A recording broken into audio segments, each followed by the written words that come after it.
الساعات الأخيرة انتشر خبر القبض على فنان شهير في مدينة مرسى مطروح بممنوعات، وبعد ساعات كل رواد السوشيال ميديا أكدوا إنه الفنان أحمد فلوكس. وبعد التأكد من الخبر اكتشفنا مفاجأة كبيرة بإن فلوكس فعلا اتقبض عليه واترحل لسجن وادي النطرون. طيب إيه حكاية الممنوعات وإيه سبب ترحيله للسجن من غير تحقيق؟ ده اللي هنعرفه خلال الفيديو، تابعونا للنهاية. نشر موقع العربية خبر عاجل من كام يوم بالقبض على فنان شهير بتهمة حيازة مخدر الحشيش، وده كان خلال تواجده في أحد المنتجعات السياحية بمدينة مرسى مطروح. وقالت العربية إن مديرية أمن مطروح تلقت بلاغ بالقبض على الفنان لحيازته الحشيش داخل علبة سجاير. طبعا الدنيا اتقلبت وكل الجماهير كان عندهم فضول يعرفوا مين الفنان ده. وبعد كام ساعة بدأ يتردد اسم أحمد فلوكس اللي ذكره موقع ليالينا، وكشف ان زوجة احمد فلوكس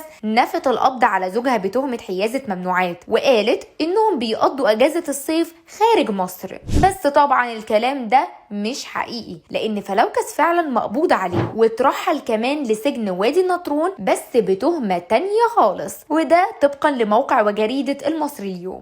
الموضوع قديم من 3 سنين تقريبا لما حصل خلاف بين فلوكس ولاعبة السلة ياسمين ابراهيم، وده بعد ما ارسل لها فلوكس رسائل تهديد وسب وقذف تتضمن عبارات والفاظ خادشة للحياء وخادشة لسمعة عائلتها. كمان طبقا للتحقيقات فلوكس سب ياسمين بألفاظ تضمنت طعنا في عرضها وسمعتها بتلميحات جنسية وإباحية عبر وسائل التواصل الاجتماعي على الهاتف. وقالت ياسمين خلال التحقيقات إنها اتعرفت على فلوكس عن طريق أصدقاء مشتركين وبقوا أصدقاء، وبعدها ادته 4 خطوط أرقام مميزة على سبيل الهدية، وبعد فترة عرض عليها الجواز من عائلتها بس هي رفضت، فبعدها اتحول 180 درجة وبقى بيتعمد يضايقها برسائل واتساب وانستجرام وبيهددها يفضحها على السوشيال ميديا. والموضوع اتطور وبقى بيسبها بألفاظ خادشة للحياء وفيها تلميحات جنسية. وقررت ياسمين تتقدم ببلاغ رسمي ضد فلوكس يوم 5 يوليو سنة 2020 بدائرة قسم شرطة الشيخ زايد بالجيزة، وأكدت في بلاغها إنه أرسل لها رسائل على واتساب وانستجرام فيها عبارات وألفاظ تضمنت طعن في عرضها وخدشا لسمعة عائلتها. وطبعا أنكر فلوكس خلال التحقيقات كل التهم دي، بس تقرير الإدارة العامة لتكنولوجيا المعلومات أكد بعد فحص تليفونات ياسمين تعرضها للسب والقذف والتشهير من فلوكس برسائل تهديد وتلميحات جنسية تمس العرض والشرف.